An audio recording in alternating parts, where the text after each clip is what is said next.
Welcome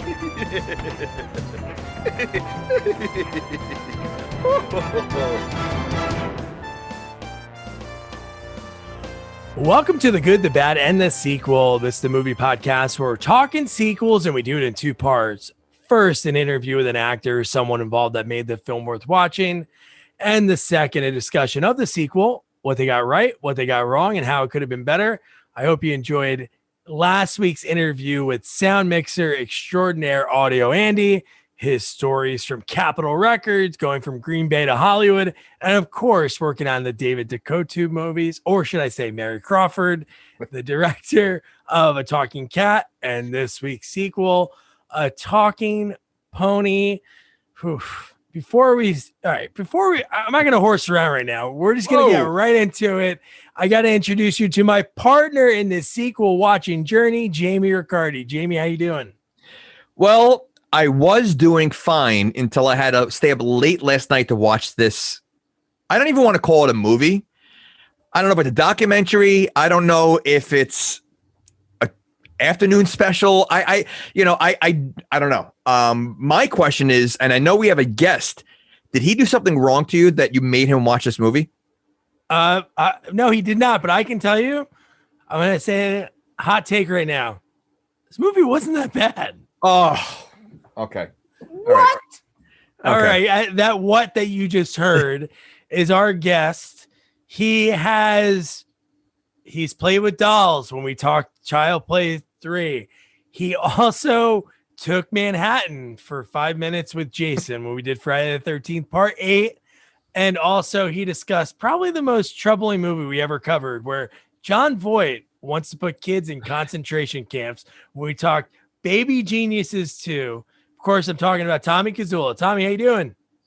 Oh man, I was doing a lot better. Just like Jamie was saying before I watched this movie, Super Babies was a pleasure to watch compared to this. And I don't know. I guess you liked it, but Tom, serious. What did you do? What did you do to Doug that he made you guess? Because I mean, we have a lot of movies coming up. I mean, he could have asked you to, pick any movie that we have, and a lot of good ones coming up. Why he picked you for this one, I don't know. So you must have done something. It's my fault. I asked him, can I get more involved?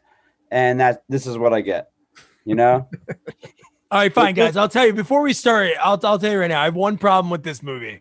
One? It shouldn't be one. It shouldn't be called A Talking Pony. Okay, that's okay. So 100%. First of all, there's no pony in this movie. So the fact that it's a talking horse. Horse is the title. It's actually the later title, the working title after the movie. But continue. No. It's so that was like, okay.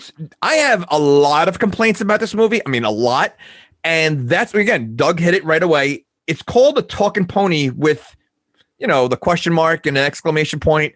And Terabang. But it's a horse. It's a horse. I mean, there's a big difference. There's a big difference between a pony and a horse. Of course. Well, don't start that. And they all say it. They all say it's a talking horse. Almost every character, well, 4 of the characters in the movie, and the horse himself, Horatio, he says it himself. I'm a talking horse. And I'm like, where the hell did they get pony? Did somebody own the rights to a talking horse? The only thing I have is whoever wrote the title, maybe they weren't sure because there's a question mark. Talking pony with a question mark. So maybe they didn't know, they're not a horse or a pony expert, and they leave it for the audience to figure out. But they didn't know loudly. They were screaming it. A talking pony? Okay, so before we get even, I'm going to say this right off the bat. This movie has very little to do with a talking horse. Of course. I don't think... I didn't even mean that, but... No, but there's really... The whole point of this movie, of the title, really means nothing in this whole movie. No, it goes nowhere. Really doesn't help at all. No, it goes nowhere. It goes absolutely nowhere. It doesn't affect the conflict. Anything. It doesn't fix anything. Nothing. And you know what the rating is for this movie? Well, probably too low. Well, I don't mean like Rotten Tomatoes ratings, because I mean I'm sure it's near the bottom. I don't know what the rating is, but Son of the Mask to me is better than this, and that's saying a lot. But it's 7+. Where? It says it right in the beginning of the movie. So if for audience is 7+. So if you're 6, it's way too advanced for you. But 7's okay. Well, it is called the Fun Family Features. That's a bold statement. And the name of your title company, it's like a movie's called Great Horror. It's like, okay, asshole, you better deliver. And I'm telling you, this is a family movie. I would let my daughter watch, and it was fun. Wait a second. Hold on. There's also a lot of innuendos in this movie. A lot. Okay, so I'm not sure if it's 7+. It might have to be a little higher than 7.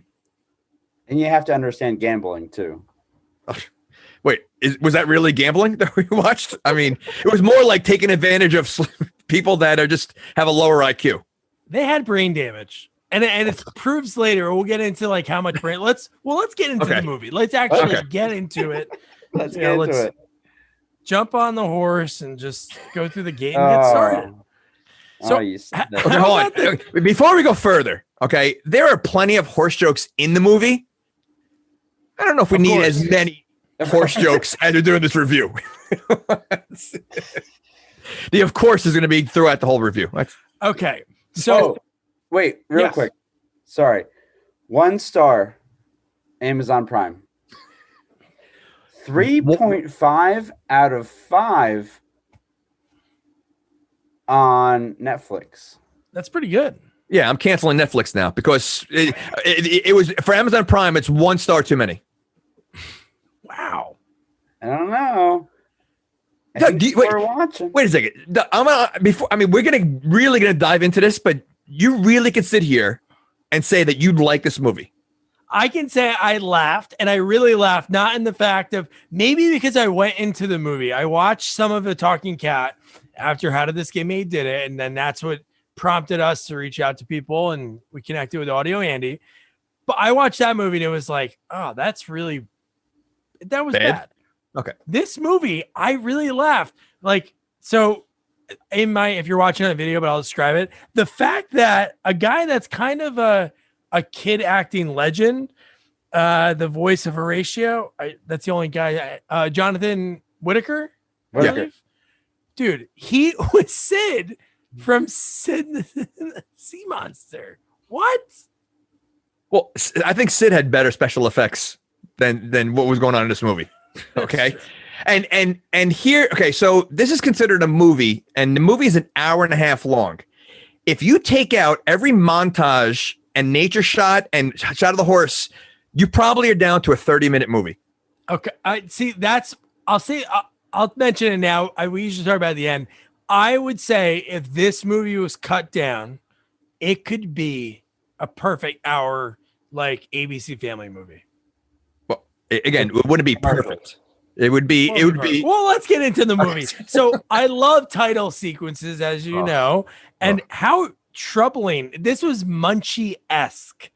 He and the horse run, and it was like not really running. It was just like 2 shots of a drawing of a horse, and then you just had hoof sounds over and over again. There's a lot of loops in this movie. So like the horse sound. There's a lot of loops in this movie. And you know what? They could have, like, again, they'd like to do a lot of farce scenes of like nature and like cars driving. They easily could have done that for the credits. And that would have been a better credit sequence. Move the waterfalls into the credits instead of the horse. Yes. I mean, like, you know, I and the credits went on for a while. I was like, all right, come on. I would say one thing about this movie that really made me laugh in itself was when this isn't like funny as in laughing. This is more like funny as in like, no way. How many times when they did like the waterfalls, which they used every second of stock footage they bought, they used multiple times. They get their money's worth, right? Multiple times. I mean, the horse scene with the girl was the same scene over and over again. Okay. So, I mean, like seriously, I don't know what the budget was for this movie, but I don't know where it went. I Like- wrote it down every time there was a nature scene. I think the final nature count was 16, and it's all of the same nature shots. Also, like you're saying, same shots of her riding, Okay. brushing, feeding Feeding? the horse. Okay, so 16 minutes for the nature scenes, and the horse and the girl scenes were longer than the nature scenes. Well, they were spliced. Oh, Yeah. no, I can tell you that this is what my point was before. When you're watching those scenes, the thing that was funny was you were like, it's gonna be over, right? And then it would just like keep going. The one they showed like the water of like a babbling brook, and it was slowly panning over, like, oh, this is over. And then it's like, oh no, we're gonna pan down to a waterfall. Wait, those scenes were not as long. I'm telling you, there's no way those scenes were as long as the girl and the horse. No, I'm not saying Oh, they're okay. not as long, but I'm saying both yeah. of them had that same element. You're watching, and you're like, okay, it's gonna be over, and then you're like, fuck Well- you. Well, but that's what I mean. So if that was 16 minutes just for the nature shots, you've got to assume at least 20 minutes for the girl and the horse. So now you're down to 45 minutes of a movie. Well, like those nature scenes, those are cut shots. They're establishment shots. They're supposed to last 5-10 seconds, but Well, would they last? typically they Like- don't use them. You don't use them that much, especially when you're in the same place. And considering none of the scenes took place in any of those nature shots. True. So they basically had nature shots of areas that were not even in the movie. Yeah. Exactly. So let's get to the start of this movie. So Juliet, she was the highlight of the movie for me. The Well, fact that she's 16 as a character. As a character, she looked older than 16. Okay, good. I Okay. don't want to go to jail. The fact that she is living in a room that's for an 8-year-old, and this whole beginning of the movie, this nightmare. Is this a nightmare? She also wears the same pajamas every time she goes to sleep. Because they Well, show they shot this in 48 hours. Remember that. This whole They really- movie, which 48 hours. When I say that, it's like, oh my god, 40 hours. No, it's just 2 days, and they only shot probably 11 hours each day. That's why you had so much of the repeating footage. So I'm sure this movie You know why? 'Cause actually because probably made money. because they filmed it on a cell phone, and the cell phone kept losing battery. That's why. Because that's what it looked like. It looked like it was shot in a cell phone. And it still cost $1 million. It cost $1 million. Budget was $1 million. Where was the budget then? Because they didn't even use like any kind of animation for the talking horse. I mean, the talking horse talked through his head. Like, they didn't show any mouth movement. So, I could see maybe that would add, price to the budget. But what they used the same scenes, same location. Like, they didn't change the location. They have 5 actors in the whole movie. Even the car drive, they weren't really driving. And we'll get there. I thought We'll that get was there. a clip from The Shining, actually, when they were driving through the mountains. But Yeah. they could have just bought like a $2 thing of peanut butter to make the horse's mouth move. But no, $1 million. Maybe Audio Andy, he's stiff for getting the sound was perfect. Can we agree on that? The sound? Well, I mean, you mean like the Debbie Downer music of wah, wah, No, I and mean like, the sound that Andy No. does. He's Oh, picking yeah. up the audio. yes. The only thing, yes, the sound was very good. The repetition of cartoon sound effects was not. I don't know if that Audio Andy was part of that. No, he was not. Okay, But it So- sounded good when it happened. Yeah, the first time, and then the second time. When you hear the same zonks and zooks every single time later on, it's after a while, it's like, all right, enough. I love them every time. Each Zonk and Zook. So the fact that she's having a dream. So she wakes up, she goes to her very creepy stepbrothers, which gives you like that porno vibe. Was the fact that she's like, Pete and Craig, where are you? And she looks under her bed. And then this is the first cut of the movie. This is the first cut it's to the water. first speaking scene that was in the movie. Yeah. And how creepy is that she wakes up, again, this is a dream, but she wakes up and right away, the first thing she does is look under her bed for her brothers. Yeah. Why are they expecting them to like, be- why wouldn't that be creepy if they were there, that they're watching her sleep? Well, They're I guess stepbrothers. you're used to that. Oh, okay. All right. So that's allowed then. I don't know if it's a lot.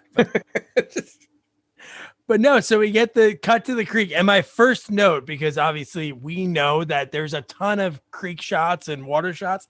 I wrote, wait, no one's at the creek? Question mark.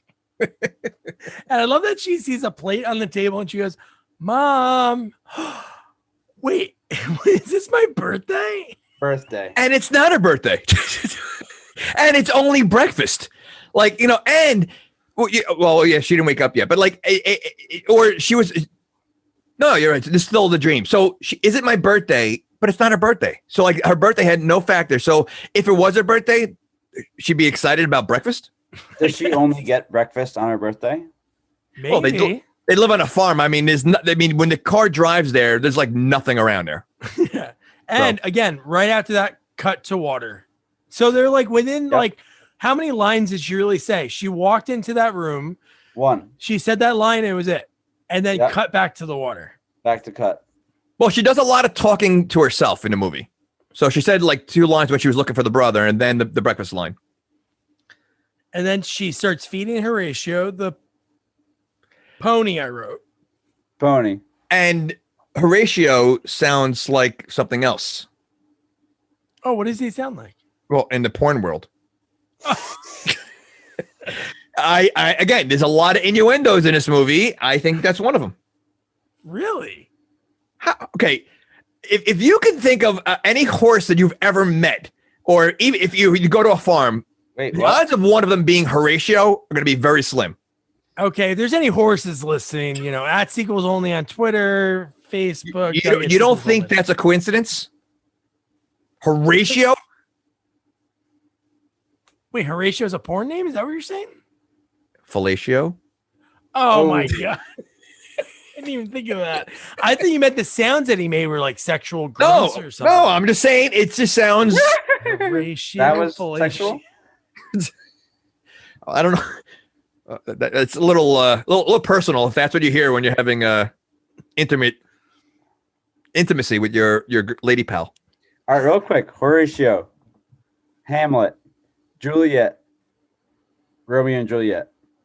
Why? Wait, there's Horatio and Romeo and Juliet? No, Horatio is in Hamlet. Oh, it is? Yeah, while we're there. Oh, look at you with the Shakespeare knowledge. Yeah. He's smart. Are you a Shakespeare fan? I have his books. I hate reading Shakespeare, and I'd rather read that than watch this movie. But like, Whoa. it's just a total loss. Like they named the girl Juliet just because she's a love interest, and they named the horse Horatio. Oh yeah, why didn't they name the character kid from Hamlet a totally different story? Yeah, but then where's Wesley come from? There's no Wesley. Nothing. They failed. No, what's the guy's name? Wesley. Oh, as I'm saying, so I think so you're just saying this between the horse and the girl. Yeah, but the horse is from a different Shakespeare. Like they screwed this all up.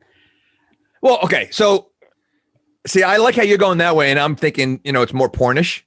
I mean, and because, and I'll tell you why. Here's another reason. Doesn't the horse say something later on about her practicing kissing the horse or something like that? Oh yeah, we'll get into that. That's okay. So think about his name. I'm just saying. So I think there's something to that. Oh. And by the way, I have a little knowledge. I did a little research, and there's something I don't know if you know about the director. Oh well, yeah, no, I think I do. Okay. Well, then all this talk should make sense. Oh no, that does it does make sense. Yeah. Okay. All right, so let's finish the first dream sequence of the movie here. So it's so weird. Everybody's being so nice to her. They pop out and sort of like scare her. I'm like, man, is she like dying or something? Is something wrong with her? They go, hey sis, we're gonna be a big happy family like you always wanted. And then I'm like, why now? Like, why is this happening now? And then they say they're gonna lose the farm unless we don't get money. And then they say they want $1 billion. Now at that point, what are you thinking is happening? Well, you definitely don't think it's a dream. So, I mean, yeah, I mean, it was a pretty wild dream that she had. But yeah, I was a little confused up to this point. And then she falls for the old spider and the shaving cream trick when she wakes up. You know what? These two guys are extremely sadistic. The comment they made to her when she said that, I'm your stepsister, she goes, and they were like, well, that's only, when your father was alive. Now that he's dead, like it doesn't count. Like, are you kidding me? Like, how morbid? This is for a 7-year-old. This movie. Yeah. I mean, so. Well, Disney movies, people die in every Disney movie. Yeah, but this is like they're cartoons. These are like people are saying, all right, so a 7-year-old who lives with his, step family, whatever, that he's now thinking, all right, so if my mom dies, I lose all my brothers and sisters because they're not going to be real anymore. Yeah, pack your shit and get out. All right, life lessons. That's all. And I love the whimsical music in this movie. There's a lot of slide whistles. I said all cartoon, like it's like that corny, cartoony kind of like old timey kind of thing. Yes. It's almost like they didn't have money to pay for the music. They had a guy in the back who had like all these different instruments. He just, every time they did something, he just did, he did the whistle, the slide thing, and a guy. What do you mean? They probably got a preschool teacher who had like a crate of kids' instruments, slide whistles. Because I remember one. It was like, remember the ribbed wood stick? I heard that in this movie too. You know what? Look at the teacher. She probably had a bunch of third graders doing this. They don't cost much, so that they brought them over there, and she gave each of them an instrument. That'd be great. And then we cut to more water flowing, and dude, the guy that is from the bank. Okay, you're jumping all the way there already. Well, that's what the next scene is. Well, so she first of all, how nasty she was to her stepmother when she was mean to Kristine Debell, former guest. Yeah. Yes, I know. No, but when she goes, I didn't have time to cook, and now she knows her mom is like struggling about this whole thing. And then she goes, yeah, as usual, she said, like, really? Like, she's like 16 years old. You can't make breakfast yourself? Like a little nasty. I can say the reason maybe why, because you have to think she's the only one by herself, like her dad's dead. That's not really her mom. So maybe because the son's bullying her in the morning, imagine waking up to worrying about kids under your bed. Yeah, but you don't take it out on the mom because she seems pretty nice the whole movie. She's very nice. Right. Well, she's also very friendly too. She does. I'm going to say it right now too. She did a great job. Really, for a movie you're shooting in 2 days, she did a great job. No, you know what? She did. I don't have any complaints with her. But again, I think the girl's a little nasty to her because I think the mom is really trying and she's struggling. She is. She doesn't know this stuff. Your dad always handled it. She had all papers all over the table, a calculator. She doesn't know how to figure it. Again, do you really need a calculator to figure out your bill? Because it seems like they make no money off that place. There's one horse. Wait a second. First of all, there's no animals but the horse. I know. They're obviously loaded because the one brother has tons of money that he keeps losing. Cash. I mean, he takes a lot of cash out constantly. I don't know where he's making it. How about like putting all that money towards, paying some of the bills? Yeah, and he didn't get it from gambling because we've seen what he has done. And the fact that this family's fallback, she says, I don't know if we have to sell the farm, we'll just move back to the city. I know the farm is going to be money that they're going to have for a little bit, but the city typically costs more money than living in the middle of nowhere. Oh, so the fact that that's the fallback plan is not well, good. The fact that this is a farm, I mean, we take a tour of the entire farm with the bank guy. There's no crops. There's no animals. There's no crops except for one horse. Like, what kind of farm is this? There's a guest room. There is a guest room. And that's it. That's it. But okay, and he's gonna build a 17-story mall or whatever he said. Like, what did he say? I love that scene when he's looking off in the distance and he's like, "What are you doing, Dad?" He's like, "I'm just thinking about where I'm going to put the 10-story parking garage." Yeah, right. But the farm is not that big. I mean, and it seems like it's in the middle of nowhere. So it seems like an odd place to put a mall. You can say it's in the middle of nowhere in the script and what they want us to believe. But when she's on the horse, it is on a highway with lots of cars driving by. You're right about that. One time I thought they were like, because we saw that montage, we talked about it already, like probably like 5-6 times, you know? But the second time they panned over too much and I saw it, I'm like, holy crap. But later they showed it even more. I'm like, why would they leave that in? We're supposed to know this is like almost like a utopia in the middle of nowhere. No, it's right off the. Listen, they left a lot of things in there they probably shouldn't have. So, I mean, there's one point where you actually see the cameraman in the reflection in the door. Yes. So, I mean, so yeah. And when those guys are driving, they looks like there's a white board on the outside because they're not moving. Yeah, they're not moving at all. It's white. So. Oh my God! So I mentioned his name before. We don't see him yet, but Mr. Beedle, perfect name Beetle. for like the guy, the worst of the bank. But do you know what he's from? I did look on IMDb, so I do know. He was the Red Power Ranger on like the second or third generation. I don't know if he was on the Vernon Wells. No way. Seasons of Power Rangers, but yeah, he was the Red Power on Time Force. Yeah, which I think Vernon might have been the villain on. He looks like one of the Wilson. Is it Wilson brothers or like what's his name? Billy Wilson? No, maybe it's not from the Beach Boys. maybe it's not the Wilson. What's his name? He looks like an actor, and I can't. I'm You're about Luke and Owen Wilson. Luke Wilson. He looks like Luke Wilson. You don't think so? Look it up. No. Him or like Sean Cannon, another guest of ours. Sort of. No. He has that look. A friend of mine. A friend of yours. Friend of the podcast. Friend of the podcast. So then we get the brothers. Which what are they doing when they're doing their modeling skills? It looks like they're on drugs. This whole movie, maybe they were indulging on set. They looked like they were on drugs the whole time. Because even when they were, I thought they were joking. I thought it was like a thing like they were joking, but they were dead serious that he's like, I'm gonna be a model when we go back to the city, and he's gonna be my manager. I'm like, what's going on? Their characters look like they would be like the stars of Harold and Kumar. Like they just look like the bro stoner kind of guys that could fit in any of those movies, especially the one that keeps losing the money. Like he definitely seems like you would see him in like Can't Hardly Wait, or like he seems like that kind of character. I don't know. I disagree. I think this was the most believable part of the movie, to be honest. Let me see your modeling moves, Jamie. Do you have a good one? Wait, I don't, and that's why I'm doing a podcast. But I just wanted to. But you think that has the face of modeling? No, but he believes that he can. Yeah, but do you believe? You said this is the most believable part. So I think you believe it also. I believe that they believe that they can be models. Ah. Okay. I don't believe they can be actors. I believe that they believe. Yes. What? That sounds like a line from another movie. I can't think. No. It's on the tip of my tongue. I don't know if it's like a Bill Murray line, but he's like repeating the word like believe. No, I don't know if it's believe. It's a different word.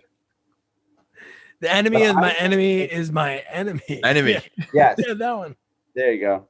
There and the whole line, like, I'll have 2 10s for a 5. Now, I'll tell you right now, 2 of the tricks that they do here are Abbott and Costello. Oh, they've done it. So they've done that one, the 2 10s for a 5. They've also done the other one later on where they say pick a number between, tell me a number, like pick a number, and that's from an Abbott and Costello routine. Yeah, between 1 and 10. Yep. Is it between 1 and 3? No. Is it between 4 and 5? No. Is it between 7 and 9? Yes. Oh, it's 8. And they literally like do that with Abbott Costello. So I think they took both of those from one of their movies. And I tried it on my dumb staff where I work, and they didn't fall for it. So they didn't. People are really dumb. Did you try both? Well, there's 3 of them. Did you try all 3 of them? I tried all 3. And none of them worked? No, I didn't get that 10, Did you lose any money? Yeah, dimes. I gave away dimes. Oh my God. So then we get to this is what oh my God. So my notes, it's funny when you're writing while you're doing it, because I never go back and change it when I know something, but I wrote do you think Horatio tells his friends he's in this movie? And then I wrote, no, he's a horse. I was like, why? Again, this is where the first time I said, like, he's not a pony. And that is like, oh my God, that's what kills it for me. Well, you know, you made me think of a line he says later on to the girl when you were just saying that. Like, does he tell his friends when he actually goes, "So you mean I've been talking to you all this time and you haven't been hearing me?" Yeah. I've been telling you these jokes all the years. And he remembers like all the stories that she told him as a See, now this would be a better movie if he was trying to be a stand-up comedian, you know, because all he really does is tell jokes. So like if like the movie was him trying like going to different nightclubs and telling jokes. What if he saved the friggin' farm by entering like America's Got That's what I mean. So now it's a better movie. You know, he's a stand-up comedian. You know, like they have like Jerry Seinfeld in the movie, and they're like, all right, here we go, our new act. You know, Horatio. That's not how they save the farm at all. That would have been good. It would have been good. See, now it would have been a good movie. Doug, write that down. So this is what I wrote. So out of nowhere, we get like this weird. The music change in this movie is wild because there's this one part that Juliet and Kim, played by Kristine Debell, she's like pouring out to Juliet like about what's going on with Mr. Beedle, and the music gets really upbeat. And then she's like, maybe Mr. Beedle will, you know, buy the place, fix it up, and let us run it. Foreshadowing. And I'm like, run what? They have one horse this whole time. And this is the first time right after the scene, Juliet leaves. Boom. The first time we get the riding montage, which even the first one was so long. And I think that's why I mentioned before, what made it so funny for me personally was every time like you saw the end of a scene, you're like, oh, it's going to be over now. No. And you're right. The first and the second montage were two different ones, but then the third one went back to the first one. And like, that's how like they started repeating it. And you know, back to the brothers again, real quick. Why is he walking around with all that money in the first place? Again, they live in the middle of nowhere, except for the area where the horse walks. You know, like why is he walking around with all that money? And what, again, I want to know. I want a backstory. I want a backstory on the two brothers, why he has all that money. Drugs. Oh, that's a movie. What, that's a different movie. He sells it to his brother. That's why the other brother has no money, because he buys all the drugs. Yeah. A spinoff to this be like creepy brothers ? Drug I like horse comedian ? That would be a good spinoff. Yes. But no, the one thing I wrote that was like the biggest like FU to the audience was during all those montages. Again, they repeated them. I get it. They needed to hit a certain time and they shot it in 2 days. I'm totally fine with that. But the fact that we had to watch the horse by itself drink water, and I counted 7 seconds, and then I'm thinking it's going to be over, and then it's just him running around by himself. He starts by himself for no reason, just galloping around. Yeah. Well, I mean, you know, the montage I coming up when she gets hit in the head, right, with the horseshoe, which we're going to get to in about 2 seconds, right? That's the next scene. No. Next is we meet Mr. Beedle, officially meet Mr. Beedle. So then, but before that, we cut to stock waterfall, and so then we have Mr. Beedle, played by Jason Fawn. So he wants to change the farm into a mall, and his son goes, "But Dad, animals live in the trees." And he says, "Haha, of course animals, but what if they ran the world? What kind of world would that be?" I'll tell you, as much as I hated this movie, I think the only bright spot were some of the scenes with Beetle. Yeah, he was funny, right? Some of it. I mean, some of it was a little over the top. But I'll give them, you know, there were like 2 or 3 that I was like, you know, a very slight giggle came out of me, you know, not enough to like the movie at all, but he is a bright spot in a really crappy movie. Nature is unnatural. Is that what you're talking about? Or just this. Well, actually, there's actually 2 animals on the farm, by the way. There's also a bee. There's a bee that follows him. That was funny. So the whole deer crossing joke, that was from an NPR call or like a local radio call from like the late 2000s or early 2010s. Because I remember that when the lady called up and she said, well, why do we have this deer crossing sign? You're just asking the deer to cross there. If it wasn't there, they wouldn't cross. And I love that was in this joke. It was, but did they hit the deer? Did they hit the deer? Yeah. Well, I don't know. They hit something. Okay, so again, the movie for 7+, and they run over a deer. Yeah. Well, in Bambi, they shoot a deer.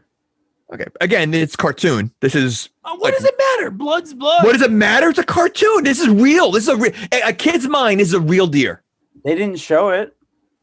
They basically showed like a screeching car. You know, they showed everything. Whoa. They didn't show any car get damaged because they could not afford it. All you heard was, and the fact that the car drove up, no damage at all. It looked like the car went off the road too. Excuse me. And then after that, slide whistle, cut to water. Yep. So then the brothers want their money back, and now they do the old guess the number trick that Tom broke down before. Jamie said the Abbott and Costello, and then here's the horseshoe. The whole trick. So Jamie, did he make that happen? Okay. Did Horatio make the horseshoe fall? First of all, the horseshoe is supposed to be standing up. It was upside down because horseshoes are good luck, right? So when you have a horseshoe down, all the good luck runs out. That's because it dangled. It got knocked off. It moved? Yeah. Somebody slammed the door and it moved. So, first of all, that looks exactly like the horseshoe they had. It was. This is plastic. I know. That's exactly. It was either that or cardboard that they had. Wait, so you're saying the horseshoe was standing straight up at one point? At one point. It was? And somebody hit the door and it fell down. Okay, see, that must have been, maybe one of the babbling brook scenes. Yeah, I might have dozed off on that part. So okay, but so the fact that the horseshoe was upside down and hit her, she should have gotten bad luck. Yeah, and instead she got kind of good luck. Not for nothing. No, not good luck because it didn't help anything. It was bad luck. She had to listen to the jokes. You know what? After I said that, I'm thinking like, you know what? Maybe it is bad luck because all those corny jokes you had to stop listening to. Okay. All right. You're right. It is bad luck. Okay. Never mind. I stand corrected. She had to be in this movie. But that horseshoe, I think, was made of cardboard. Yeah. I mean, it sounded real with the zonks and his, every time. There was a good zonk on that one. And then the fact that she's like passed out and then Mr. Beedle arrives and they introduce and she goes, Kim. And he goes, that's short for Kimberly. And then he goes, my first ex-wife's name was Bev. Short for Beverly? No, Nope. Beverage. Parents were heavy drinkers. And right before that, he said, you have trees growing out of the ground? That's unnatural. That's disturbing. Well, you also missed the part where after she got hit in the head, she said, and she hears the horse talking. She's still unsure about it. And she goes, you know what? I need to get medical help. And the next scene is a montage of her and the horse walking around like she never left. And think about this. So, now the rest of the movie, she's talking to this horse. Not once is she talking to instead of talking to the horse and having a conversation, she keeps walking the horse in circles. I know. And they're not talking at all. Riding, patting, feeding. Right. Conversation. But literally, this horse just talked to her. She needs to get help, and she goes right to a montage. I know, right into a montage. And I love it. She's like, when did you start talking? Amazing. All right. And then he even says, she goes, I'm hallucinating. I hear horse voices. And Horatio says, horse voice? Ooh, do they sound like me?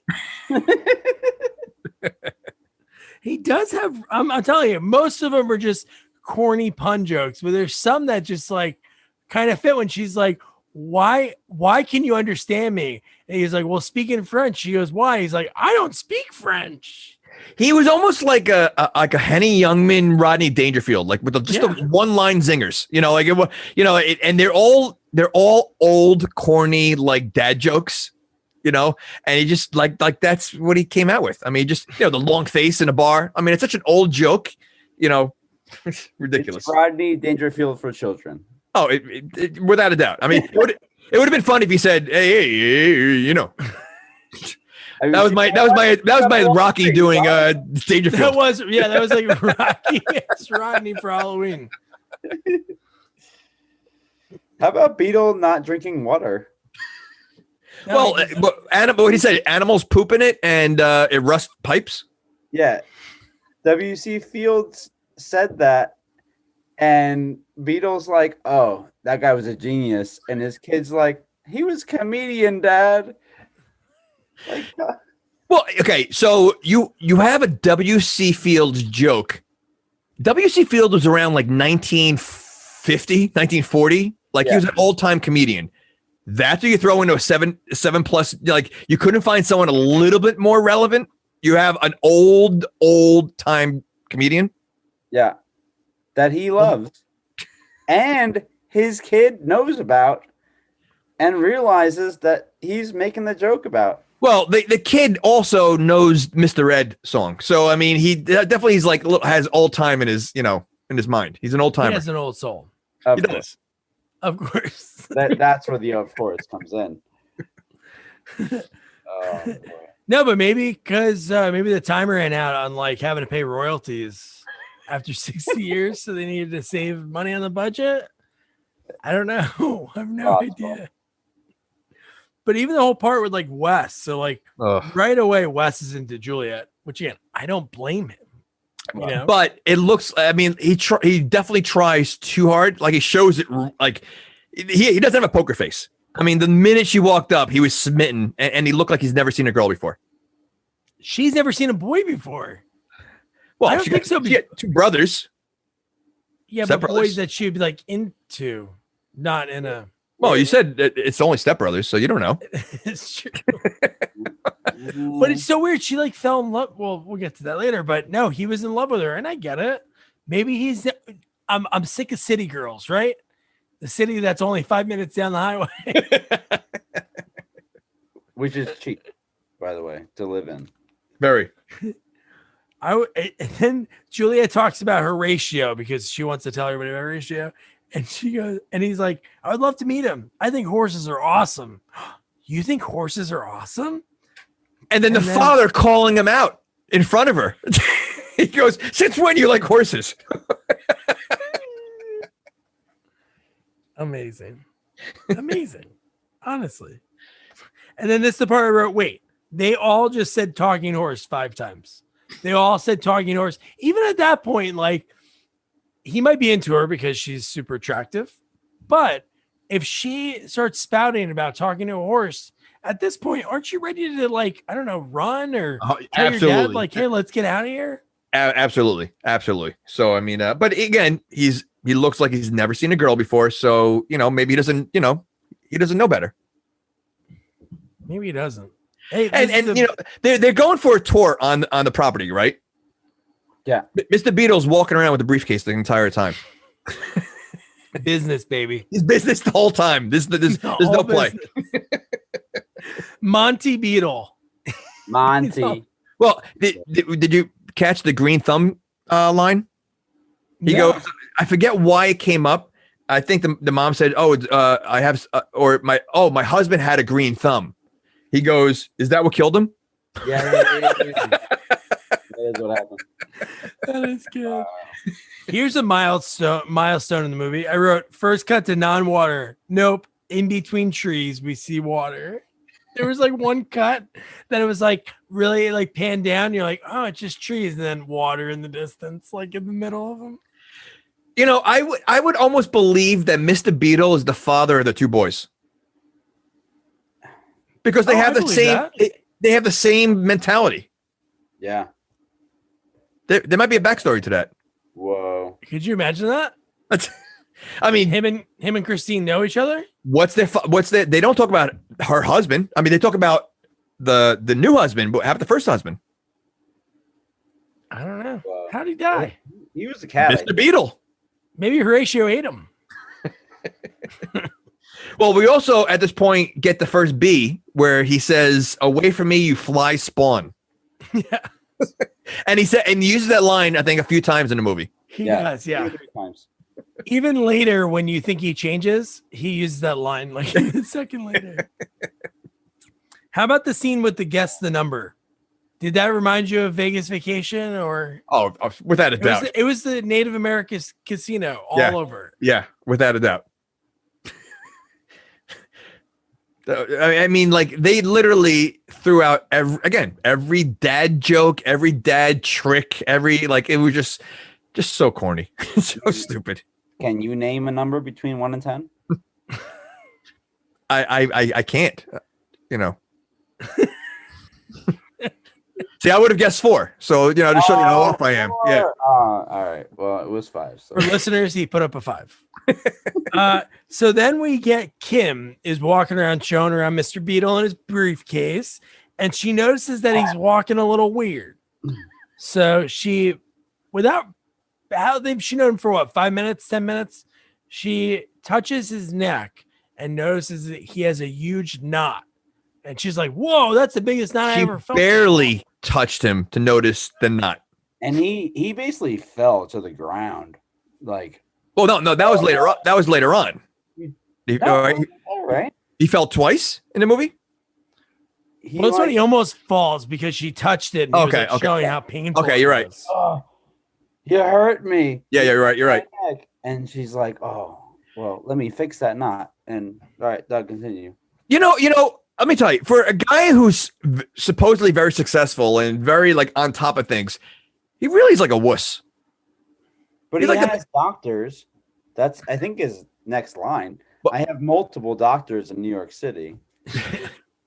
Is this what Dr. Hurt? No, I don't think he says New York City. I think this whole movie, it's referred to as the city, right? Wait, so is this where he goes, Dr. Hurt?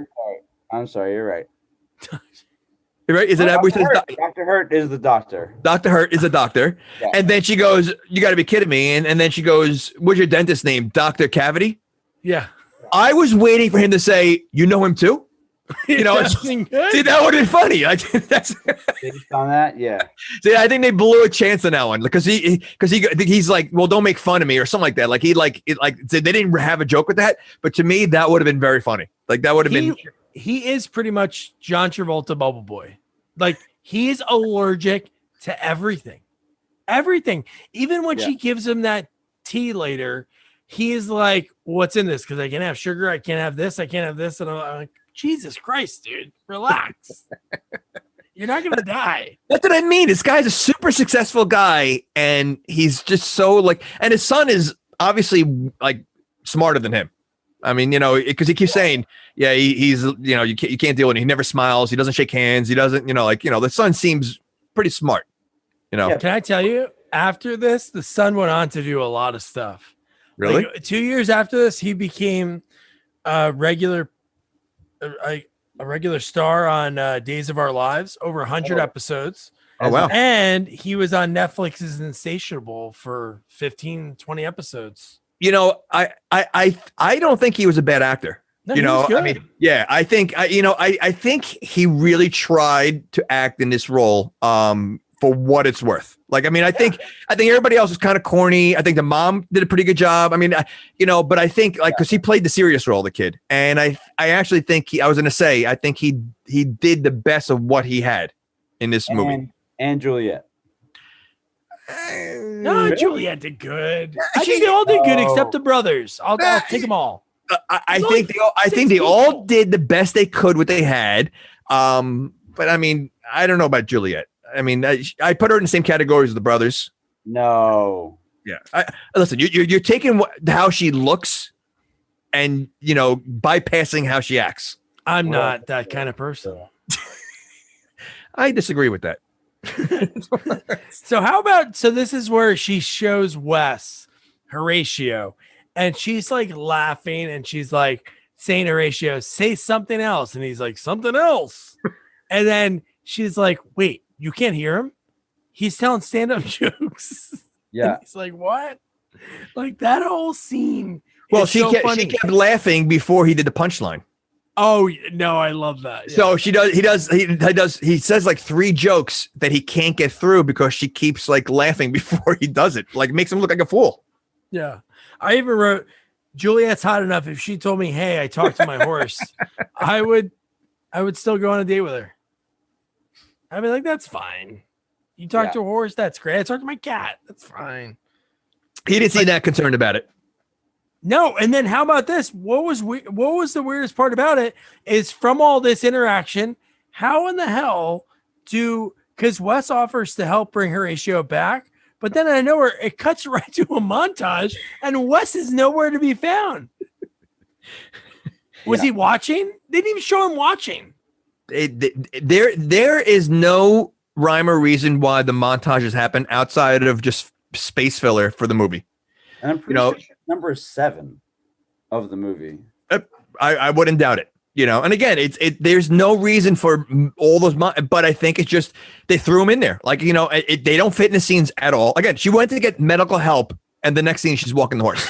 So I think they just threw it in there and just as filler, and maybe thought the audience won't notice. And that's number 7 of horse walking, not of water. Wow, it's number 7 horse. Yeah. No, and then I wrote this was cut to a field of grain. Nope, more water. Yeah, water I think is on 12. Wow.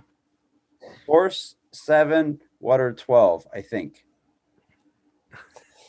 So now we get Mr. Beedle's talking to Kim. And I wrote, he knows her for 20 minutes, okay? And he feels comfortable enough to say, ever get Juliet looked at? I know a team of doctors. Like the balls on someone. First of all, you're trying to buy this property from them. You're going to insult them and say, hey, your daughter's a whack job. Let me introduce you to some doctors that can help her out.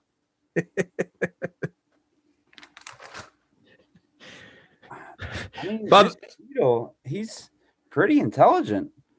He knows what's right. Well, I don't know if he's really intelligent. He's successful. I would say he's very successful. Okay, but he's not.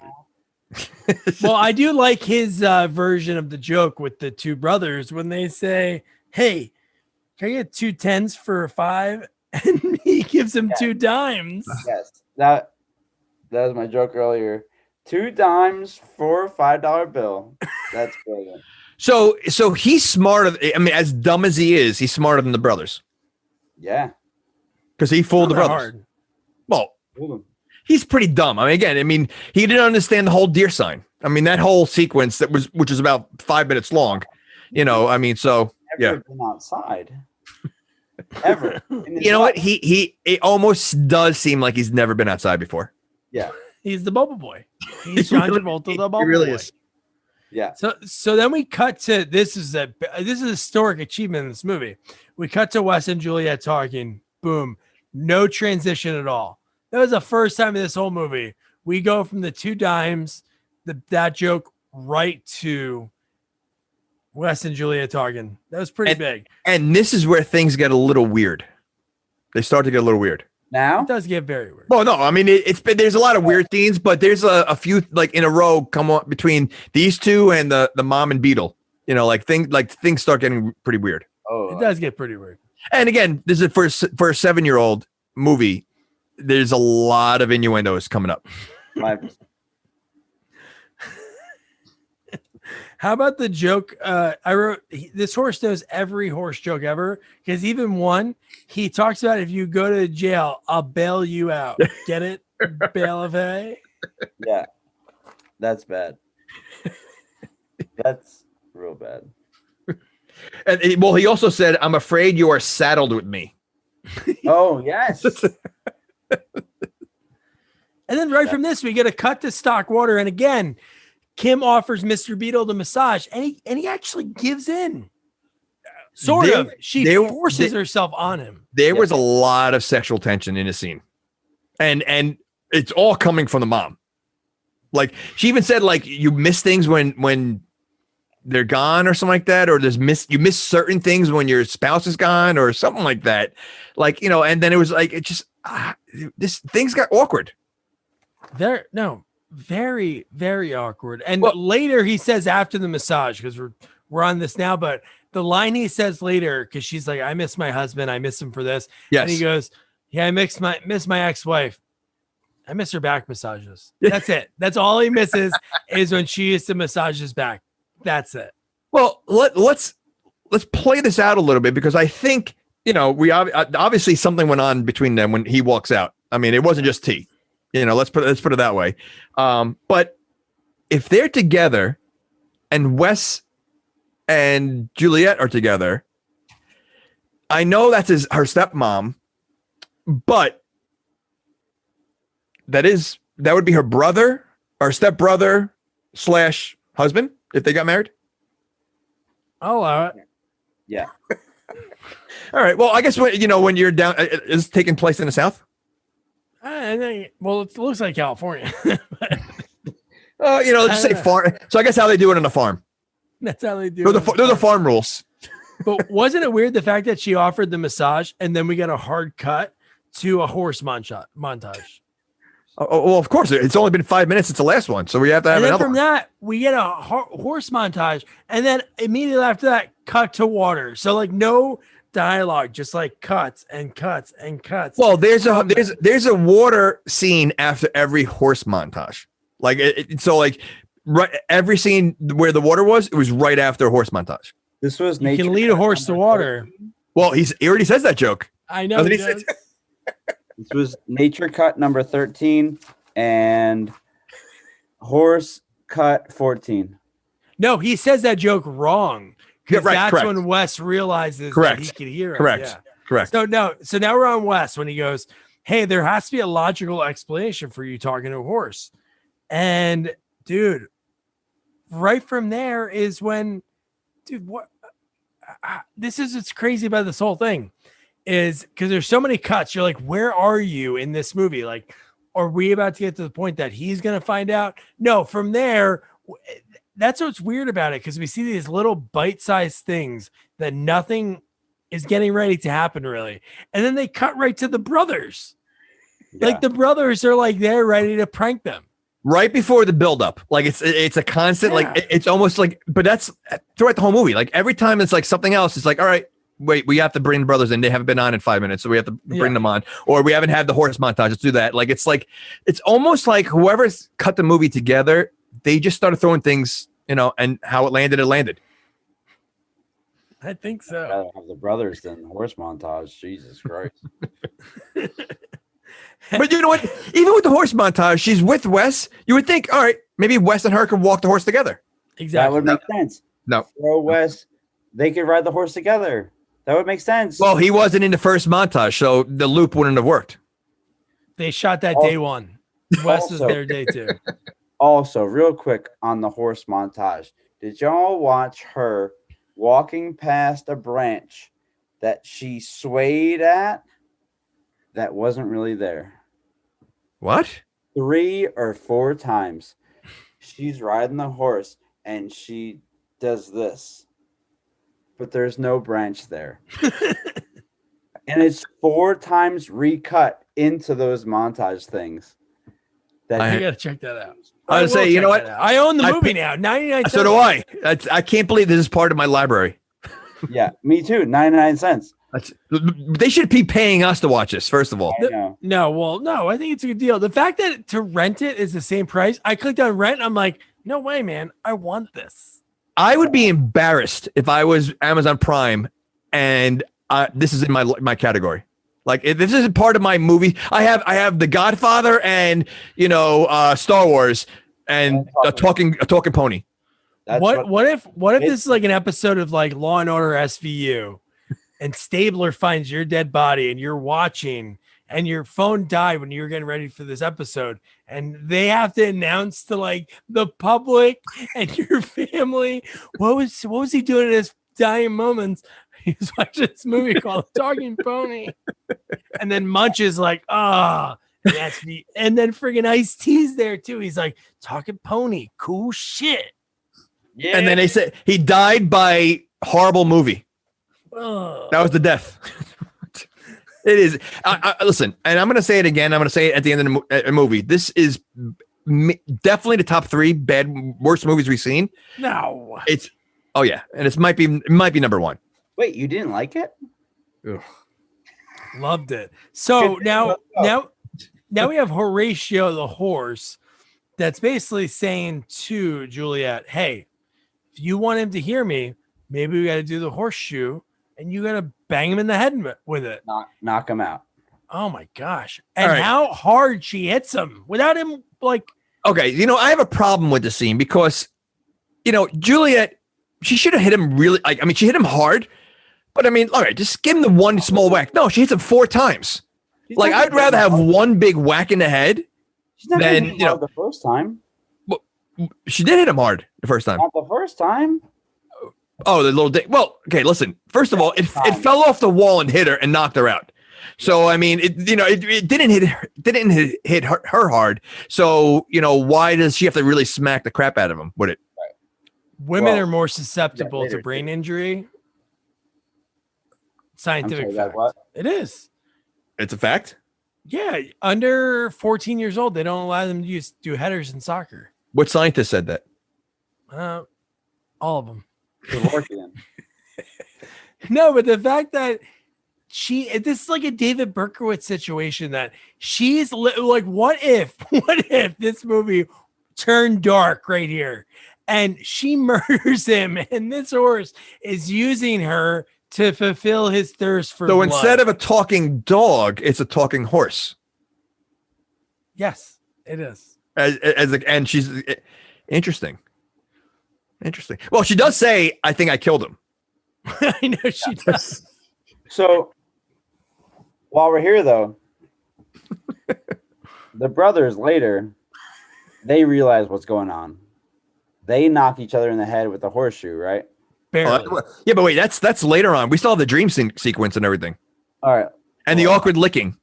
All right, let's awkward lick first. Okay, let's awkward lick first. But I love that she says, this is the first guy I actually like. And then from there, like you said, Wes, great acting, because I laughed my ass off in this scene when he's having his dream sequence. Oh, when he's talking to the trees and grass? Oh, the tree that says, wait, you're talking about the tree that he says, I see you branching out all over? The one-liners in this movie are just so ridiculous. But they're funny. Like, you gotta like take it with this is like the perfect like stoner, have a few drinks. The fact that when he's walking in the grass afterwards and like, ow, watch out, and he's like, sorry, blades of grass. And then the fact that he continues walking. He only thinks one blade of grass can feel his steps. Well, maybe there's only one blade of grass that's alive that could talk to him. Wow. Whoa. Deep. That is deep. And he happened to land on that one blade. Listen, they have to have these one-liners because if a parent is going to sit there through this 45-minute movie, they have to have some kind of like laughter here and there. I agree. That's like every movie, like Toy Story 2 had that scene they had to cut out. Like at the end of the movie, they did like the casting couch with Bo Peep. I watch these shows with Emerson all the time. And it's just like, how would they get away with it? Because at a certain age, you don't get it, you know? Well, go watch old Bugs Bunny. I mean, you know, you watch Bugs Bunny back in the day, there's so many adult jokes. I mean, like, and tons of innuendos, you know, and they're funny. Even to this day, they're funny. I get it, but this is no Bugs Bunny. No, it's not even close. Oh, God. I feel like it's not even a grandpa as a werewolf. Oh, I don't know what that is, but that sounds better than this.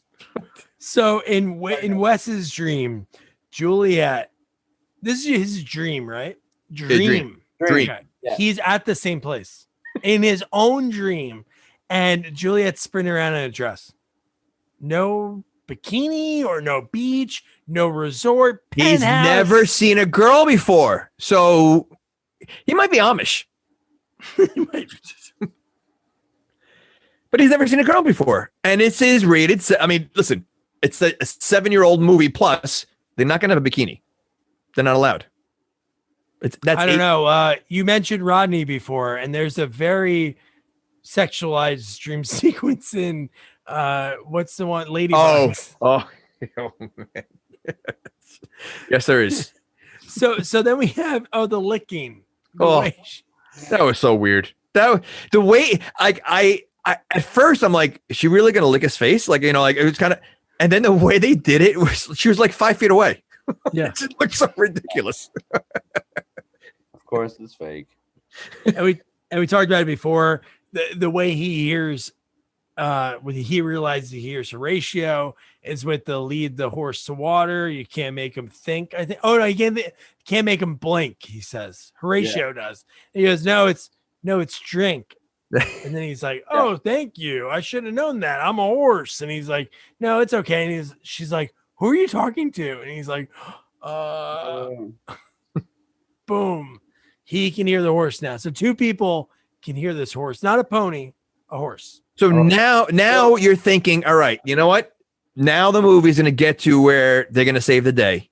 They got the talking horse, two people, it's like all this time you're thinking like, maybe this is a whole dream sequence with Juliet. Maybe, because she got hit in the head, she doesn't know what's going on. Maybe the horse is not really talking, it just all in her mind.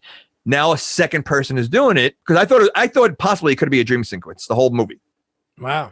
Like Wizard of Oz. She got hit in the head and then she dreamed everything was going on. But wait, the plan. Wes passes out as soon as he realizes that Horatio's talking to him. He collapses once again.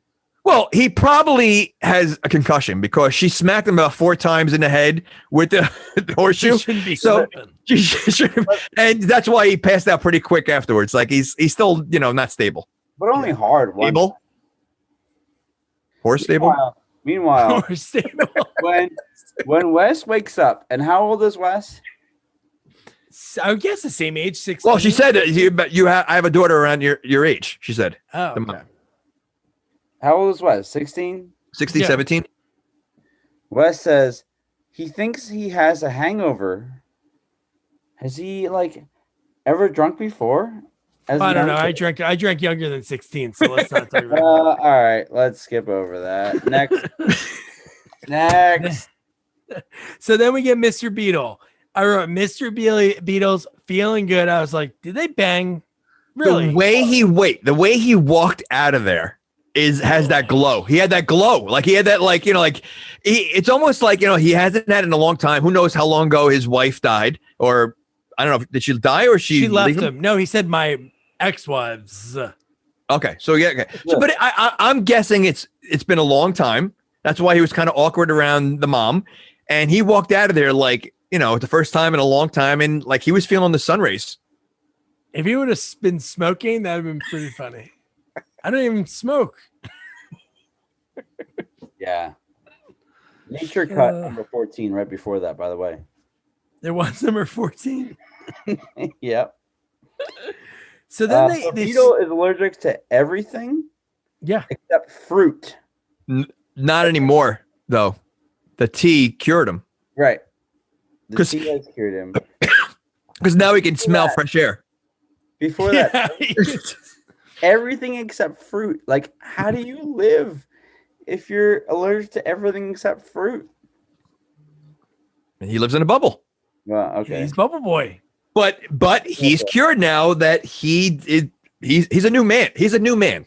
Yeah. She made him a new man. She cleaned his pipes. She cleaned his nostrils. Well, don't forget, his pipes are rusted because he didn't drink a lot of water. So he didn't drink any water. So he's refreshed now. And then you can tell they had a special moment because she goes, "You can call me Kim," and he goes, "Yes, call me Monty." Yep, that's so all this time. Wait, so they spent a long time together. I mean, long enough that his son got knocked out twice. There were two dreams. There were 2 dream sequences. A few montages of walking a horse. That's pretty. A long time. A scam with the brothers again, and they didn't know each other's names. Yeah, it's actually been 6 hours. It's been a long time. It's still light out. Oh, actually, Kimberly introduces herself as Kim in the very beginning and says, "You can call me Kim." And he dismisses it. So this is the moment that he calls her Kim, and he's like, "All right, he's kind of dick to her. So then that's why I think she said, "But you can call me Mrs. Bell." Yeah. She was like kind of like, fuck you, Yep. dude. But it comes full circle. Now he's a changed man. He's a Yeah. changed man. Now He's literally acting like a 16, 17-year-old boy who got it for the first time, and life is different. Yep. That's how, because I mean, even his son noticed a change in him. Like, I mean, so yeah, he has a glow. That's not just from a massage and tea. Have you watched Friends? So then right from this sexual scene, we cut to Horatio telling Juliet to kiss Wes, like the stories that she is to read to him. Yeah, to wake him up. And that was... But didn't he mention something about kissing when you practice kissing me or something? Or I thought he said something like that. Yes, No. just like you did when you used to kiss me. Yes. See? He said that. Not in the mouth, And right? Who knows? But I said that early in the movie. So that, again, his name is Horatio. He's a horse. Felicio, Horse? you're going there? I am going there. And you practice kissing him. Well, first of all, don't you practice kissing on a pillow? I don't know. What'd you practice kissing on? I don't have any pillows. I used to we had a mannequin. So I would use a mannequin. Yeah, I would use a mannequin. You were just hoping Kim Cattrall would just one day. Well, listen, it can't hurt to try. I mean, worst case scenario, I just change the wigs. And then you were kicked out of that mall for good, right? You're banned for life. All right, there's more malls. Is that, that wasn't the only mall. Some more malls. And then I love that she kisses him and he wakes up. And the fact that he says it again, he confirms it. He goes, a horse is talking to me. Oh, yeah. And that's it right there. I don't understand what. That's the one thing wrong with this movie. One thing that's wrong with this movie is the fact that it's called a talking pony. Again, there's a question mark, so they weren't sure. And 2 exclamation points. Yes. Well, I mean, that just shows you how much they weren't sure. Because how would you say that out loud? How would you say it? Like a talking pony? Ah! Yes, you got to have a little yell at the end. But yes, I mean, well, was it the same thing for the talking cat? Was there an exclamation? Same thing. Yes. Oh, okay. And there's that's what makes it a sequel. That the same title, special characters. That's what makes it a sequel. Well, the father, the talking horse is the father in the first movie. Yeah. So he became a horse. That's what they should have done. Like he died from and became not in the first one, but the fact that he was. So who else is in the first one? Just the father? The mother. Kristine Debell. Oh, they both are. But it's a different story. But you watched it too? I read up on it. You're a closet talking cat, talking horse fan or talking pony. I like talking cats of all kinds. Okay. Whether it's on YouTube, whether it's on Amazon, whether it's with your talking do you own cats? Well, not right now. So you just like other people's cats? Especially if they talk. Okay. Are you down with OPC? Other people's cats? OPC. Yeah, you know me. So then Wes goes, this discovery is more important than a shopping mall. But then I thought, okay, they can move the horse unless they think that the horse's special talents would only happen on that, little area near the highway. So you think the horse is sort of like the frog in Bugs Bunny? Hello, my lady. Hello, my, That'd be great. Michigan J, yes. Well, should have been. It's very possible. But, I mean, I see where they see there's a lot of money here, but they kind of make mention to it that in order for people to see the horse, they'd have to get hit by the horseshoe. Yeah. Right. Which is almost impossible to really do. No, you just go around the crowd and knock them all out. So you pay admission to see a talking horse, but you got to get the concussion first to do it. Well, one ticket, please. Based on the kids, the brothers, they didn't get knocked out. Doug, reel us in. No, we will. No, the brothers We talk. We can. I guess we mentioned. A few Well, times. you know what? Listen, the brothers already had scrambled egg brains to begin with, so I think that's what I was thinking about. Yeah, so I think that's the difference. I think because in anything, it might have knocked some sense into them because they made it become a horror movie because they ran away from the horse because he was telling too many jokes. Yeah, like this could have been a horror movie. But so now that they have sense, they can hear the horse. They do. Is that the rules? I don't know. Are there rules? I don't think there's any rules. Nah, there's no rules. No rules. I did laugh a lot when the next scene the brothers show up when they're like, I have to get to my mom and tell her not to sell the farm. And he's like, I have to get my dad because he's gonna want to knock this thing into them all. And the brother's like, we want to win our money back. And the fact that it does guess the card out of a deck, and not for nothing, I don't think Horatio is standing behind them. Yeah, okay, yeah. So we need to talk about this. So does he have special powers now? So besides the fact that he's a talking horse, he can read cards, or you can see cards. This is the only part that made sense to me.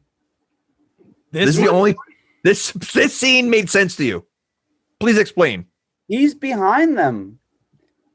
So no, but I don't think he was. If you look behind them, Correct. It was the end of the end of the fence. Correct. He wasn't behind them. I mean, now that would have made sense.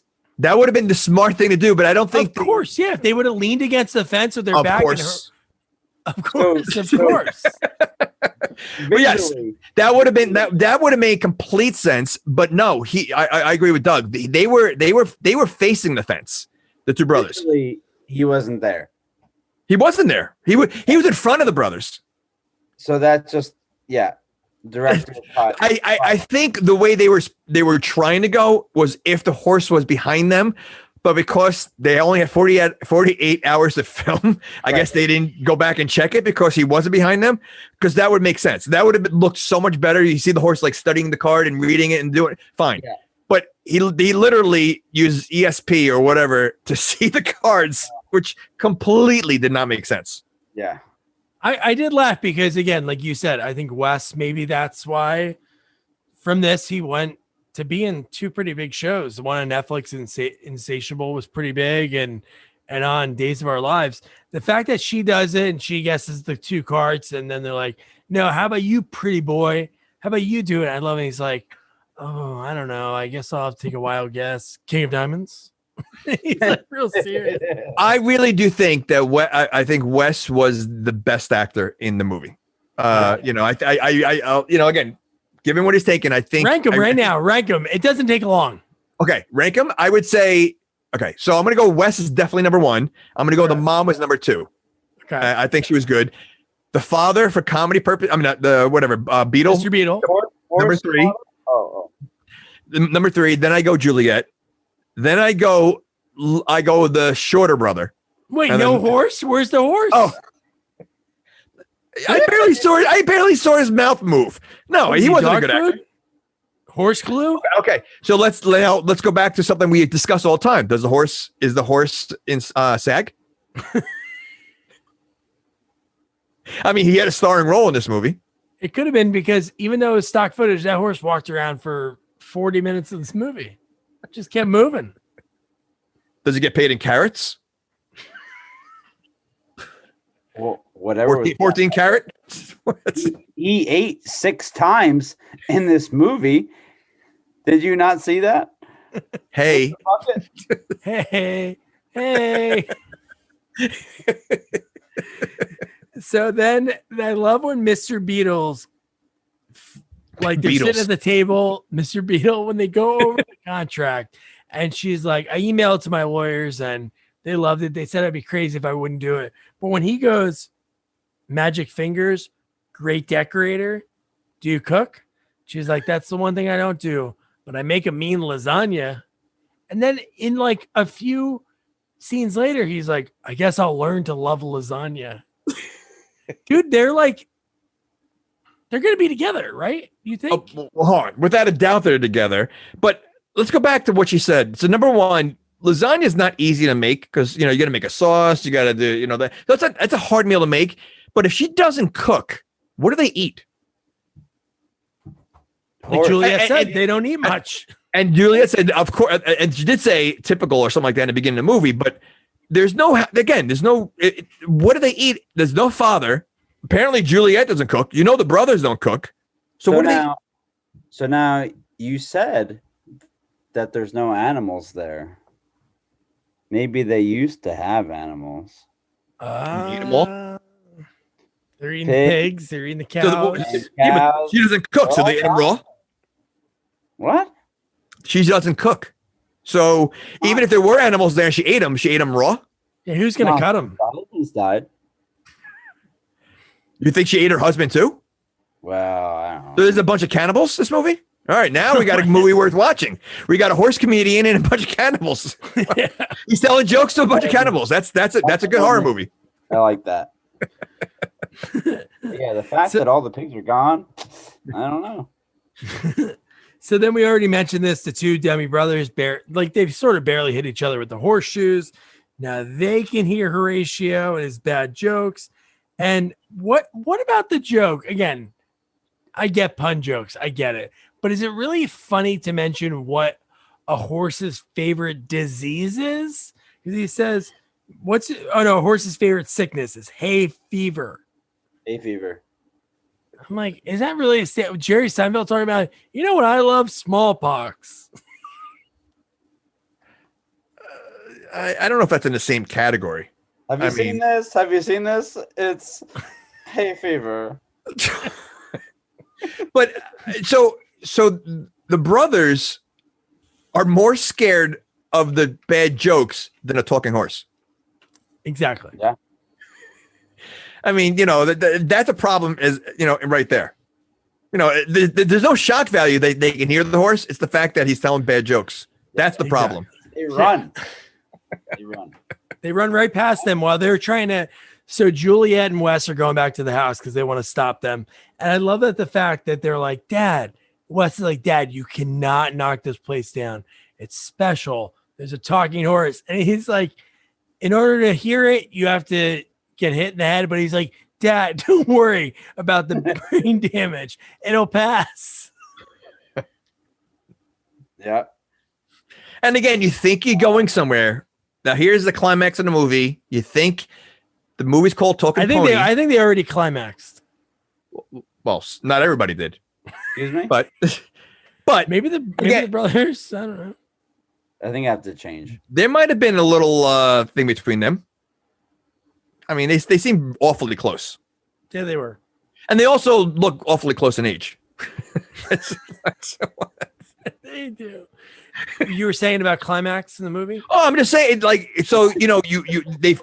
Wes and Juliet finally make it up to the mom. Don't sell it. The horse is not relevant at all in this whole part.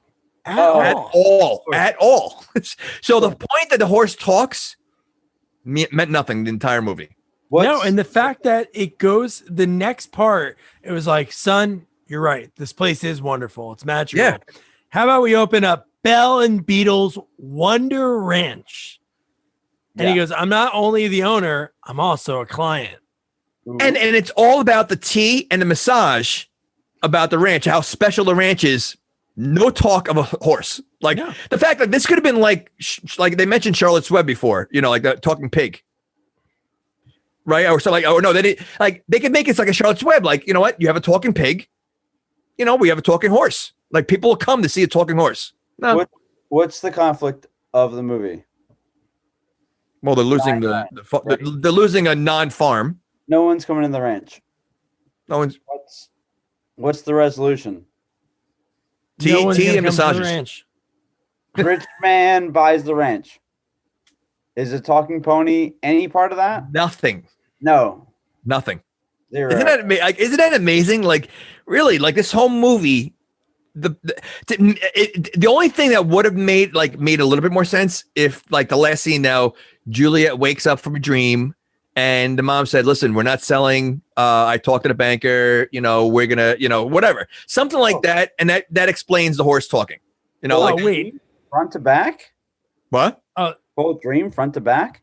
Oh, that'd be like Newhart. That'd be like, could you imagine if the end of the movie is her saying, you know what, Juliet, the bank sent the wrong paperwork. It was a computer glitch. We're fine. Listen, I'm trying to make something out of nothing.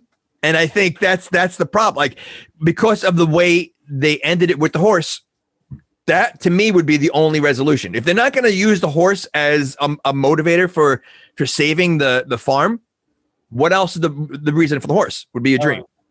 Wouldn't it be really funny? You were there. I'm sorry. Go. No, you're good, dude. Horatio, you were there. And brothers, you were there. And we made jokes and you were there. Oh, like in Wizard of Oz. Well, you know what? I'll tell you how they could have ended it. The fact that Horatio starts going to nightclubs and telling jokes, and he becomes a big star, and he saves the ranch by being a top comedian. That's a better movie. I've seen that on Comedy Central already. BoJack Horseman. Oh yeah, BoJack Horseman. Yeah, Netflix, Comedy Central. Yeah. So then again, the right after the big news of them, he's going to buy the farm and keep everybody there, so she could run it. They say, this is exciting. We have to tell Horatio.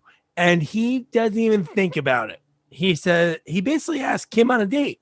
He goes, I want to try that lasagna. I'm like, wait, their friggin' kids just said that they're going to tell a horse about this big moment. Listen, they have one thing on their mind. They're not thinking about a horse. And I do love Juliet's line, right? Breaking the fourth wall. She goes, come on. We don't need another talking horse movie. Or is that what she said? I thought it was like someone would make a movie about this or something like that, right? Yeah. Or yeah.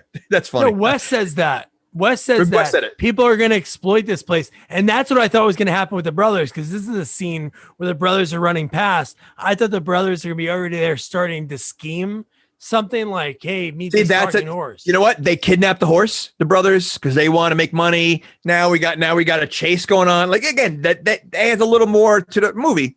No. And where are the brothers running to? Because they run past the house and then it's kept running. Away from the jokes. Away from the puns. So then the end of this movie, right from there, okay? So we see the brothers run past. Montage of Horatio running in circles to stock country music. And then it cuts right to the same montage of Juliet and the horse, and then rolls right into the credits, but not before Horatio talks directly to the audience. Yeah, that's the fourth wall. Boom. I can't believe we got this long of a review out of this. Considering the movie's only 30 minutes long, our review is longer than the movie.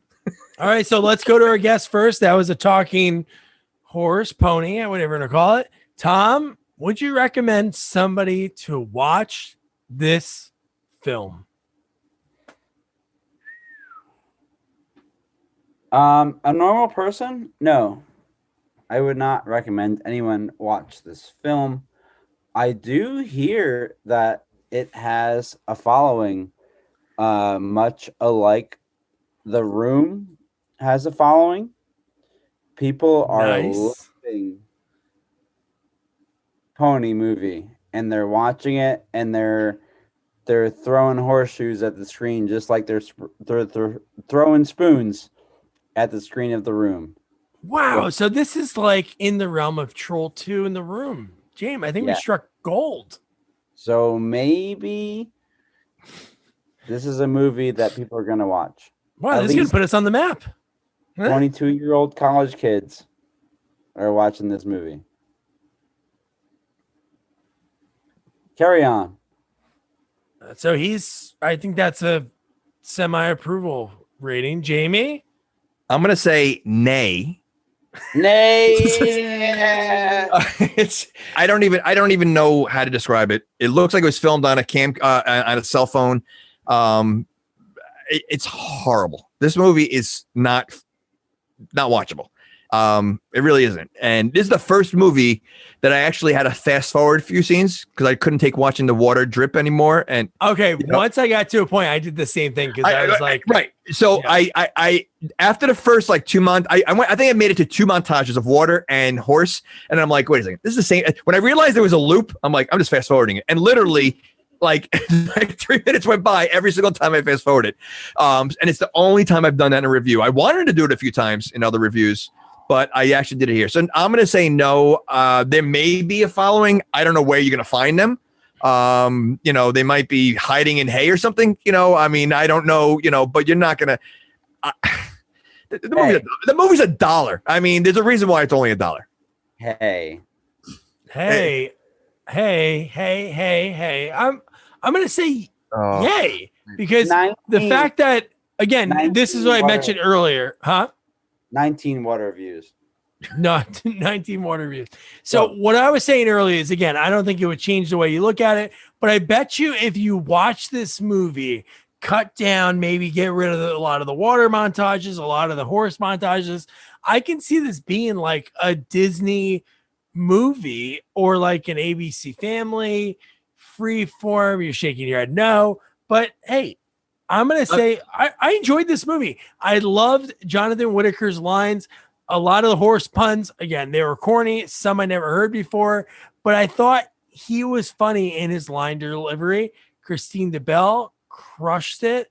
I think it's a buck. But see, okay, so again, I think part of the problem is the fact that one, it's called a horse and talking pony when it's a horse, and there's no need for you. If you took the horse out of this movie, the movie stays the same.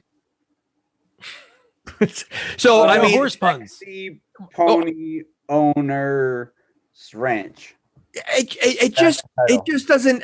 Again, the story doesn't add up to what you're thinking it is or what the story like. So I think if you cut it down, the fact that the horse is so irrelevant to the movie makes it even worse for me. Listen, I know Troll 2 is, in a league, it's such a following. It's such a league. To me, that movie is leaps and bounds over this movie. Wow. Mr. Beedle bangs Kim. That's the movie. Well, that's the Skinemax version of this movie. Does he know the director, his background? Well, David Duchovny. Well, yeah. Well, I don't know if Tom does, but you can tell. That's what I'm saying. Do you know his background? We hang out last weekend, so. Doug, do you know his background? Yeah. What he used to direct? Yeah. So, what are you trying to say, bro? Do you know? Yeah, bro. Okay, you know. Okay. Put it out. Well, Doug has the collection in his back, in his office. Yeah, it's in the closet. Also, like a deck or something. I see what you're saying. So anyway, but this is definitely to me, without a doubt, a top 3 for me, and one of the lower ones. I have to say, I was more entertained by The Son of the Mask, and that's saying a lot.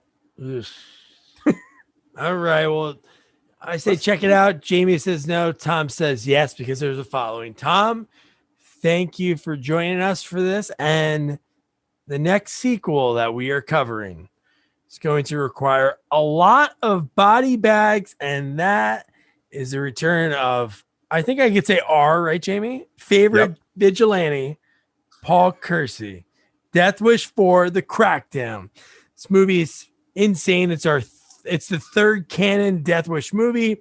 It's John P. Ryan, a young Danny Trejo, which in that movie, there is a scene that has a dummy Danny Trejo that is absolutely mind-blowing. And of course, there's no way to review a Death Wish without our personal Charles Bronson and action expert, Andrew I Got the Powers. We'll be back to help us break down this movie. It's a mind-blowing movie. It's crazy than the third one, I think. Hold on. So Andrew gets Death Wish 4, and you get a talking pony. What's the problem here? Who, me? Yeah. Yeah. This is a kid that I'm only related to because of birth. And well, how else are you related to people? yes. I get Talking Pony. He's got the good ones. Come on, bro. Wait, you guys are related? Yeah, Andrew? that's Tom's cousin. Oh, is it? I didn't know that. Okay. Yeah, So- It's all right. It's all right.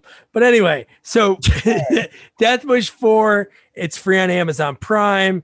And for Death Wish 4, man, talking about a person that we got to interview, Tim Russ, who has such a small early in his career, but important role in Death Wish 4. But most people know him as Lieutenant Tuvok on Star Trek Voyager.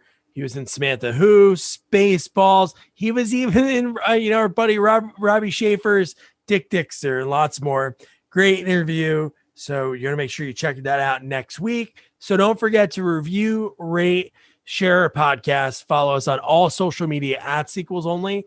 And don't forget to check out our website, sequelsonly.com. Good night. Good night. Good night.